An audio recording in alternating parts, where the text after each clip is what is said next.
In fact বক্তৃতা দেওয়ার কিছু নাই। আমরা যে উদ্দেশ্যে এখানে এসেছি সেটা হচ্ছে, আপনারা সবাই জানেন যে করোনার কারণে সবাই আমরা অ্যাফেক্টেড। আজকে করোনার জন্য আমাদের জীবনকে কঠিন করে দিয়েছে। একইভাবে করোনা আমাদের অনেক কিছু শিখিয়েছে। এরকম একটা অবস্থার মধ্যে দিয়ে আমরা যাচ্ছি এবং নর্দার্ন বিশ্ববিদ্যালয় এরকম একটা অবস্থার মধ্যে 2002 সাল থেকে আজকে পর্যন্ত বিশ্ববিদ্যালয় চলছে, 30,000 গ্রাজুয়েট অলরেডি আছে। এই সময় তাদের পার্মানেন্ট ক্যাম্পাসটা রেডি। এটা হচ্ছে হাজি ক্যাম্পের এখানে পার্মানেন্ট ক্যাম্পাস রেডি হয়েছে। 5 বিঘা জায়গার উপরে 3 লাখ স্কোয়ার ফিট জায়গা নিয়ে বিশাল। আমাদের কাছে মনে হলো যে আসলে আমাদের বিশ্ববিদ্যালয় একজন প্রতিষ্ঠা করে লাখে লাখে মানুষ সুবিধা পায় এবং 17,000 বছর থাকে। এই বিশ্ববিদ্যালয় প্রতিষ্ঠা হতে হয়েছে এবং এই সেমিস্টার থেকে ক্লাস শুরু হয়েছে। আমাদের মনে হয়েছে যে আমাদের পার্মানেন্ট ক্যাম্পাস হয়েছে। নর্দার্ন ইউনিভার্সিটি অনেক স্টেক হোল্ডার আছে, অনেক গ্রাজুয়েশন দেখা হচ্ছে, অনেকেই আছে, অনেক জায়গা আছে। বাংলাদেশের 200-র বেশি জাহাজ আমাদের গ্রাজুয়েট, বাংলাদেশের বিভিন্ন পোর্টের জাহাজ, সেরকম অনেক স্টেক হোল্ডার আছে। সে অবস্থা আমাদের কাছে মনে হয়েছে যে আমাদের ক্যাম্পাসটা আসলে একটু গিয়ে বলা দরকার যে আমাদের এরকম একটা ফ্যাসিলিটিস এবং বিশ্ববিদ্যালয় যে ফুল সুইং এখন চলছে বা চলতে যাচ্ছে, সেই কথাটা বলার জন্য মূলত আমরা এসেছি। অ্যাট দি সেম টাইম, যেহেতু আপনারা সবাই শিক্ষক, এই সুযোগ আসলে কম হয়। আমাদের একটা প্রবলেম হইলো আমাদের সাউথ এশিয়ান কান্ট্রি মানুষের, সেটা হইলো যে আমি সবার চেয়ে ভালো বুঝি, অন্য সবাই আমার চেয়ে কম বোঝে। এরকম একটা অ্যাটিটিউড আমাদের মধ্যে কাজ করে সবসময়, যে সবাই মনে হয় খারাপ, সবাই মনে হয় খারাপ। যেমন একটা এক্সাম্পল দিই, আমার একজন টিচার ছিল, স্কুলে প্রাইভেট পড়তাম, প্রফুল্ল স্যার, ক্লাস 6-7-এ। আমি দাদা বলে ডাকতাম। ওনার একটা কথা আমার মাঝে মাঝে মনে হয়। উনি বলছে কি, শোনো, যখন আমি ক্লাস 8-9-এ পড়তাম, তখন আমি পিরোজপুর শহর থেকে বাসা 1 কিলোমিটার হেঁটে আসতো গরিব মানুষ, মাস্টার তো গরিব। বলে কি, আমার মনে হইতো আমার 2 ধারে যত লোক হাঁটাহাঁটি করে, কেউ আমার মতো ম্যাথামেটিক্স জানে না, অঙ্ক আমার মতো কেউ পারে না, আমি সবচেয়ে বস। বলে এরকম করতে করতে যখন মেট্রিক পাস করলাম, এসএসসি পাস করার পর যখন কলেজে ভর্তি হইলাম, ভর্তি হওয়ার পর মনে হয় 2-1 আছে আমার চেয়ে বেটার, অ্যাটলিস্ট টিচার তো আমার চেয়ে ভালো জানে। বলে কলেজে ইন্টারমিডিয়েট পাস করার পর যখন ডিগ্রিতে ভর্তি হলাম, তখন আরো মনে হইলো 1-2 না, মনে আরো বেশ কিছু লোক আছে যারা আমার চেয়ে ভালো জানে। যখন মাস্টার ডিগ্রিতে পড়া শুরু করলাম, তখন মনে হইলো যে সবাই আমার চেয়ে ভালো জানে, আমি সবচেয়ে খারাপ। এই কথাটা উনি আমাকে বলছেন, আমার মনে আছে। তার অর্থ কি? অর্থ হলো, যখন তার মধ্যে জ্ঞান, সে যে কি জানে না, তাহা যখন সে জানা শুরু করেছে, তখন কিন্তু অন্য যে মানুষগুলো যা জানে সেটা যখন সে জানা শুরু করেছে, তখনই তার মনে হয়েছে যে সে মনে হয় সবচেয়ে ক্ষুদ্র। এবং বলে, এখন শহর থেকে বাড়িতে আসি, মাথা নিচু করে হেঁটে আসি, মনে হয় 2 ধারে যত লোক হাঁটে, সবাই মনে হয় আমার চেয়ে বেটার, হয় ম্যাথামেটিক্সে বেটার, না হয় সায়েন্সে ভালো, না হয় বিজনেস অ্যাকাউন্টিংয়ে ভালো, কোনো ফর্মে ভালো, আমি মনে হয় সবচেয়ে খারাপ। মানে হলো, মানুষের জ্ঞান যখন বাড়ে, তখন কিন্তু ওই ধারণাটা থাকে না যেটা আমি শুরু করলাম। Unfortunately we prefer facing the problem by our emotion. আমরা ইমোশন দিয়ে ফেস করতে পছন্দ করি, মেজাজ দেখাই, গরম, কান্নাকাটি করি, এই করি, এগুলো সব ইমোশনাল এক্সপ্রেশন।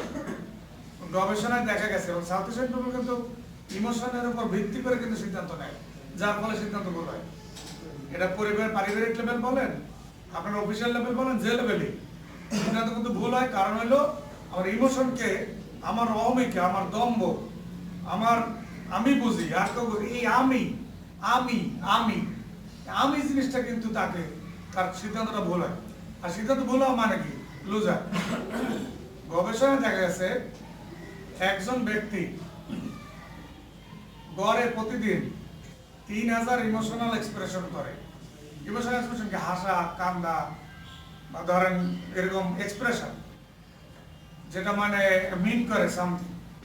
এই 3000 এক্সপ্রেশনের মধ্যে গড়ে ডেইলি 3000, তার মধ্যে 2000 নেগেটিভ, 1000 পজিটিভ। আমরা যত এক্সপ্রেশন করি, কথা বলি বা রাগ দেখাই বা হাসি, এর 2/3 হচ্ছে নেগেটিভ আর 1/3 হচ্ছে পজিটিভ।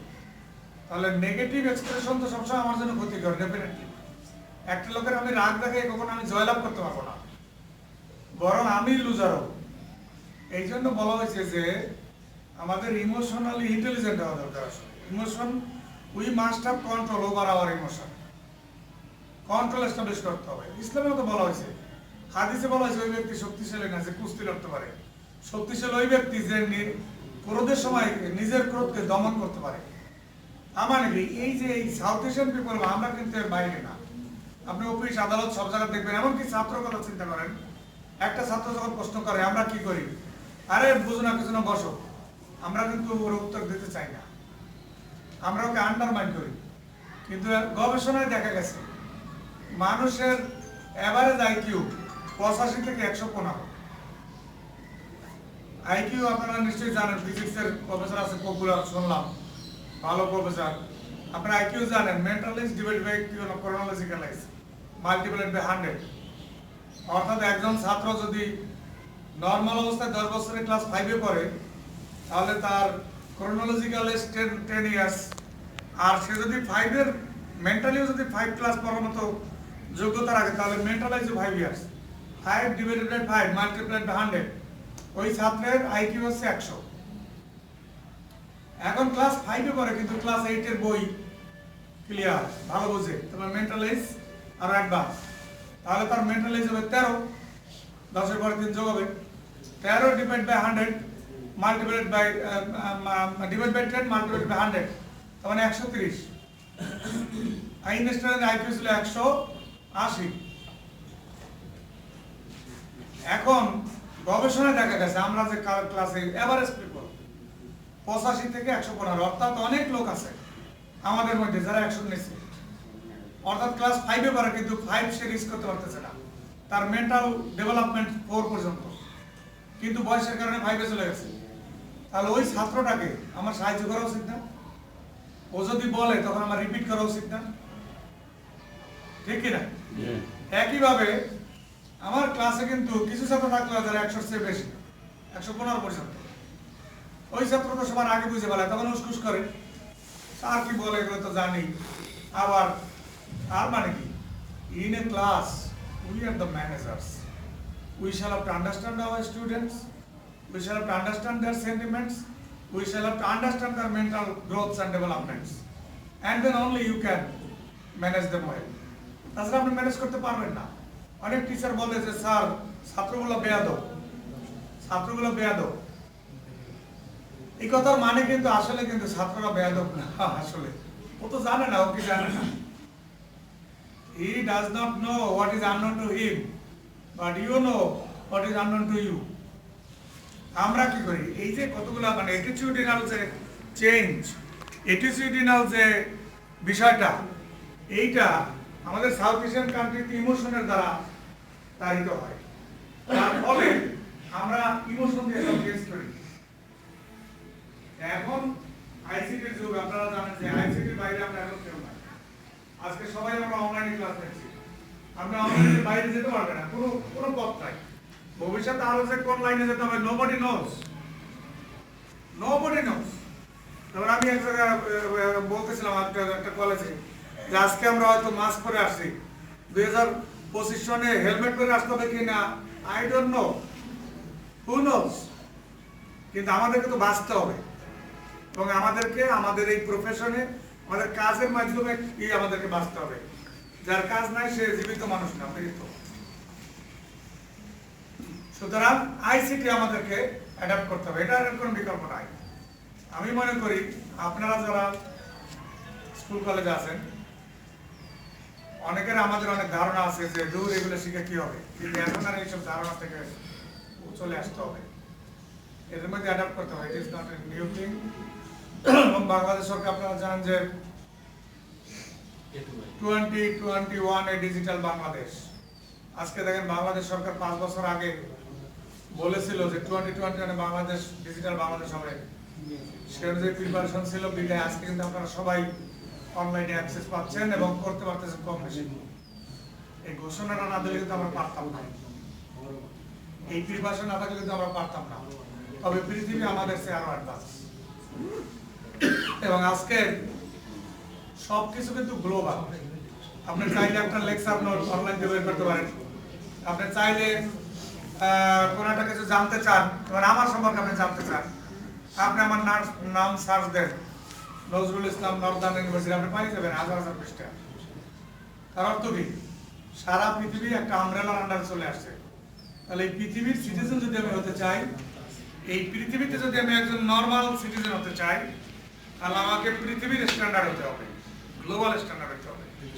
আর গ্লোবাল স্ট্যান্ডার্ড হওয়ার প্রথম রিকোয়ারমেন্ট হলো ICT requirement, information and communication টেকনোলজিতে এফিশিয়েন্ট হতে হবে, ইনফরমেশন অ্যান্ড কমিউনিকেশন টেকনোলজি ব্যবহার করতে জানতে হবে। এটা না পারলে কিন্তু আমরা কিছুই করতে পারবো না। আপনারা জানেন নিশ্চয়ই আমাদের দেশে যে এডুকেশন সিস্টেম, আপনাদের এখানে আইসিটির টিচার আছে দেখলাম, আইসিটি একটা সাবজেক্ট আকারে এখনো পড়ানো হয় আমাদের দেশে। উন্নত দেশে আইসিটি আমার সাবজেক্ট নাই, সব সাবজেক্টের মধ্যে আইসিটি আছে। ম্যানেজমেন্ট যে পড়ে সে পড়ে management information system, management by using information system. Accounting যে পড়ে সে পড়তেছে অ্যাকাউন্টিং এর পাশাপাশি অ্যাকাউন্টিং ইনফরমেশন সিস্টেম এআইএস। যে ফাইন্যান্স পড়তেছে ফাইন্যান্সিয়াল ইনফরমেশন সিস্টেম পড়তেছে। অর্থাৎ প্রত্যেকটা সাবজেক্টের সাথে একটা information system and that is ICT based. ওই পার্টটাও কিন্তু উন্নত দেশে পড়ানো হচ্ছে, আমরা কিন্তু এই পার্টটা মিসিং। যদি এখানে অনেক কম্পিউটার দেখতে পাচ্ছেন ঢেকে রাখছেন, বাট আমরা কিন্তু এই পার্টটা মিসিং। আমরা কিন্তু সত্যিকার অর্থে এই পার্টটা যেমনি নিজেরাও পারি না এবং আমাদের কাছে যারা শিক্ষার্থী তাদেরকেও কিন্তু আমরা ঠিকভাবে শেখাতে পারছি কিনা, দ্যাট ইজ এ কোশ্চেন। এই জন্য আমরা নর্দার্ন বিশ্ববিদ্যালয়ে আমরা মনে হলো করোনার মধ্যে যে আমরা একটা পার্মানেন্ট ক্যাম্পাস করেছি 400 কোটি টাকা খরচ করে, এবং এই সেমিস্টার শুরু হলো, আমরা এই যে কলেজের টিচার সেখান থেকে আমাদের ছাত্ররা আসে, সেই টিচারদের আমরা আইসিটি নলেজটা আমরা কিভাবে দিতে পারি, সেই জন্য আমরা গত 1 মাস যাবৎ 300-র বেশি টিচারকে আমরা ক্যাম্পাসে নিয়ে আসছি 31টা কলেজ থেকে। 10 জন 5 জন 10 জনের বেশি অ্যালাউ করি না। এনে ডে লং ওয়ার্কশপ করেছি। ওয়ার্কশপের বিষয়বস্তু ICT and soft skill and online teaching and evaluation system, how to teach online, how to evaluate online. সারাদিন সকাল 9:30 থেকে বিকাল 4:30 পর্যন্ত। এবং এই প্রোগ্রামটা এখনো একটা দিন বাদ আছে, সেটা হলো আগামী শনিবারে 30 তারিখে। আমি আজকে এই আসার সুবাদে আপনাদের এখানে যেহেতু এসে গেছি, আমি আপনাদেরকে আহ্বান জানাবো, যেহেতু অনেক টিচার দেখতে পাচ্ছি, ম্যাক্সিমাম 10 জন টিচার আপনারা চাইলে আসতে পারেন। আমি আহ্বান জানাচ্ছি, আমি প্রিন্সিপাল স্যারকে বলবো। কারণ কি? কারণ হচ্ছে যে টিচারে কিন্তু কেউ শেখায় না, সবাই ছাত্ররা শেখায়, কেউ টিচারকে শিখাইতে চায় না। আর টিচার কার কাছে গিয়ে বলবে আমার শেখাও? ওই ছেলে মেয়েদের কাছে ম্যাক্সিমাম, এর বাইরে যেতে পারে না।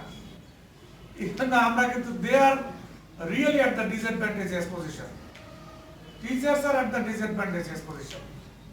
সবচেয়ে খারাপ অবস্থা আছে এই করোনার সময় টিচাররা, কারণ ওনাকে কিন্তু কেউ শেখাচ্ছে না, ওনার অবস্থা তো খারাপ, অথচ শিক্ষা পাচ্ছে না, আবার পড়াইতে হচ্ছে। সুতরাং আমরা এই ব্যবস্থাটা করছি।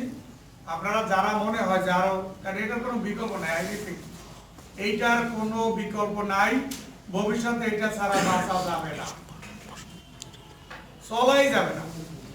সুতরাং আপনারা জয়েন করেন, ম্যাক্সিমাম 10 জন আহ্বান জানাচ্ছি। আপনারা আগামী শনিবারে সকাল 9:30টায় হাজি ক্যাম্পের পিছনে আমাদের ক্যাম্পাস, উত্তরা হাজি ক্যাম্প, এটা হলো আসিয়ান সিটির গেটে 5 বিঘা জায়গার উপরে বিশাল বিল্ডিং। সকাল 9:30 সারাদিন ওখানে সব ব্যবস্থা আছে। আমাদের বিশ্ববিদ্যালয়ের কম্পিউটার সায়েন্স ডিপার্টমেন্টের প্রফেসররা, ওনারা আমেরিকাতে এডুকেটেড, হাইলি এডুকেটেড, ওনারা এই জিনিসগুলো প্র্যাকটিক্যাল আপনাদেরকে দেখাবে। কম্পিউটারের থিওরিটিক্যালের পাশাপাশি প্র্যাকটিক্যাল এক্সারসাইজ এগুলি আপনাদেরকে দেখানো হবে। আপনারা আসেন, let us learn the latest developments, let us face the challenges of corona, let us work together and let us build our nation. আমি যদি না জানি, আমি ছাত্ররা কে শেখাবো? আর একটা ছোট পয়েন্ট, সেটা আমি একটু আগে একটা কলেজে গিয়েছিলাম, আমার কাছে গিয়ে মনে হয়েছে সেটা হইলো যে আমরা ইন্ডিপেন্ডেন্টলি আসলে চিন্তা করা উচিত। আমরা কিন্তু সবসময় গার্ডিয়ান খুঁজি, সবসময় একটা গার্ডিয়ান, আমার প্রিন্সিপাল স্যার আছে, আমার কি ও ডিপার্টমেন্ট হেড আছে, আমার কি। No, private sector, to be very frank with you, আমি সরকারি চাকরি করেছি, এখন প্রাইভেটে আছি। আর বাংলাদেশের সরকারি